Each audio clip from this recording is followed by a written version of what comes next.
ঘটনা তো ঘটে গেছে। ডাক্তার শফিকুর রহমান কি ঘোষণা দিছে জানেন? কি দিছে?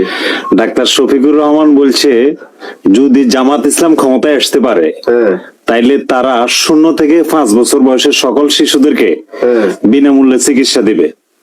এটাতে শেষ না ভাই, 60 ঊর্ধ্ব যত বয়স্ক মানুষ আছে তাদেরকেও কিন্তু বিনামূল্যে চিকিৎসা দিবে। এবং সব থেকে আনন্দের বিষয়, গর্ভবতী মা যারা, প্রেগনেন্ট যারা, ঠিক আছে, যাদের প্রেগন্যান্সি রয়েছে তাদেরকে প্রাথমিক চিকিৎসা দিবে বিনামূল্যে। চিন্তা করছেন? এই ধরনের ঘোষণা বাংলাদেশের মানুষ এর আগে পাইছে কখনো? পায় নাই। আসলে আমরা চাই ইনশাল্লাহ আগামী দিনে বাংলাদেশে জামাত ইসলাম ক্ষমতায় আসুক এবং আমরা এই সুবিধাগুলো ভোগ করি।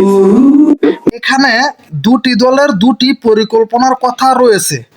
তারা যদি সরকার গঠন করে এগুলো বাস্তবায়ন করবে। ডক্টর শফিকুর রহমান বলেছে যে আমরা যুবকদেরকে কর্মস্থান করে দিতে চাই। আর বিডুর মাধ্যমে এখানে 4টি পরিকল্পনার কথা বলা হয়েছে। আর তারেক রহমান বলেছে ফ্যামিলি কার্ড এবং কি বেকার ভাতা দিবে। এখানে দুটি পরিকল্পনার ভিতরে কোন পরিকল্পনাটি আপনাদের কাছে ভালো লেগেছে আপনারা জানিয়ে যাবেন। আর ভিডিওটি শেয়ার করে দিবেন যাতে সবাই এই ভিডিওর কথাগুলো যাতে সবাই শুনতে পারে।